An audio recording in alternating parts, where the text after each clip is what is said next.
Augustine School of Nursing, Las Piñas. Today I will go to perform bottle cleaning sterilization. Bottle cleaning and sterilizing is essential when the mother is bottle feeding. Why is it important to clean and sterilize the baby's bottle? Babies have immature immune system, so they aren't strong enough to fight off a range of infection.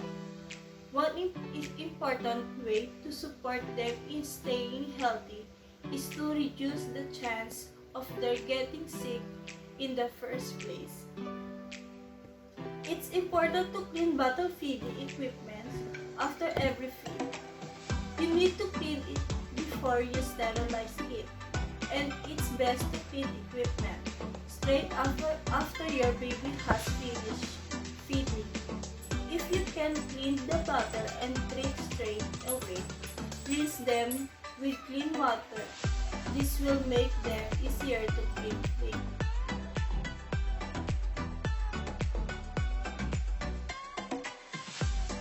Separate all parts of the bottle parts, lids and screw tops.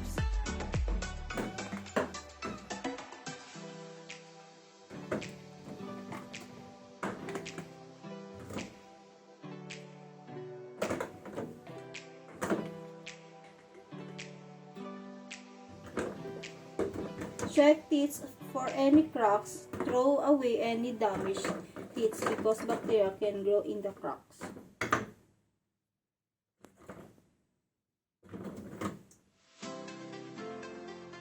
Clean all areas of the bottle with a bottle brush and in hot, soapy water, including the threads where the caps screw on.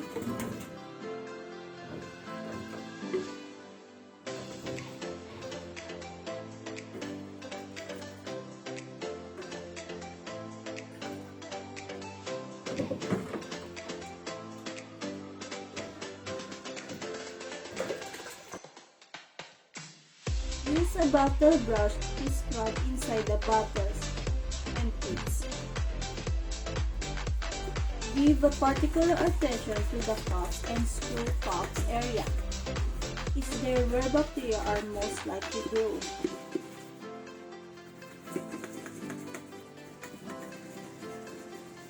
Remove any milk still sitting in the teats or the hole with a tip brush.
Squeezes hot, soapy water through the tip hole and then do the same with clean water to the rinse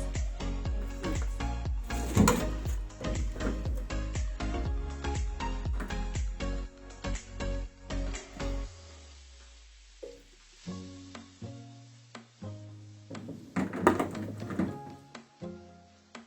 Make sure the rinse bottle equipment's well.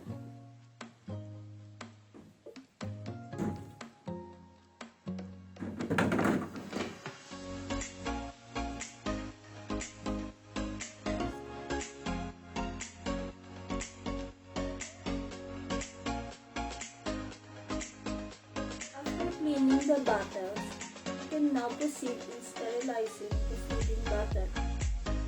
There are several ways you can sterilize your bottle feeding equipment: boiling, chemical, steam sterilization, microwave sterilization.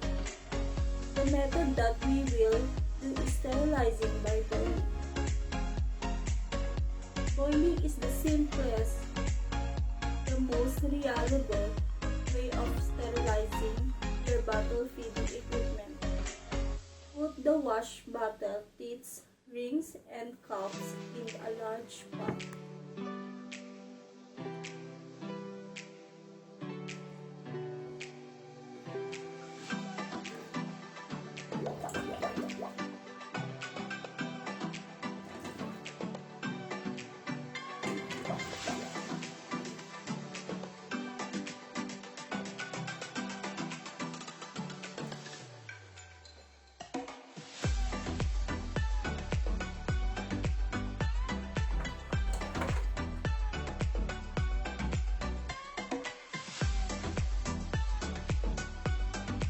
Fill the pot with water until everything are fully submerged under the water.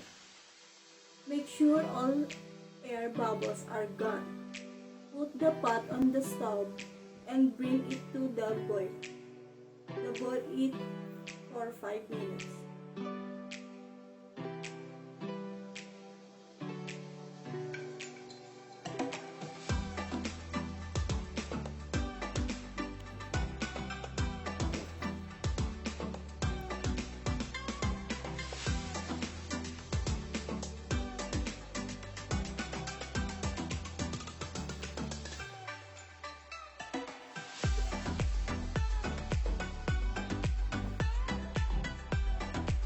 After 5 minutes, let the feeding equipment cool in the saucepan before taking it out with stone or clean hand without scalding yourself.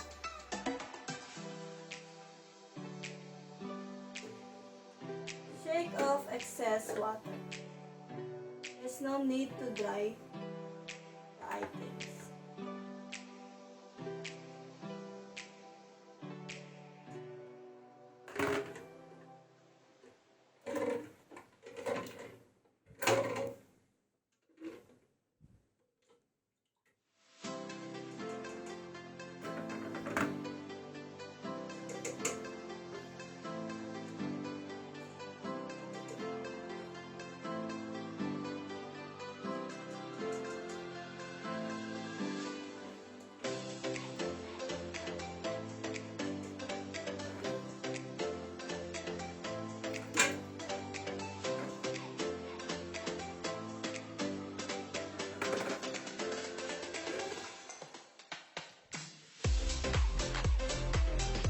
Equipment you aren't going to use straight away in food. Fill container in the fridge. Wash this container every day with hot, soapy water and rinse them with very hot water.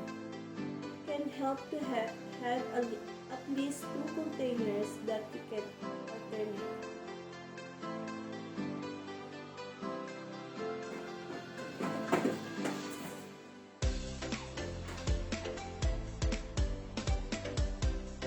Store everything in the fridge for up to 24 hours. If you have other children, you might want to use this method when they are asleep or out of the house.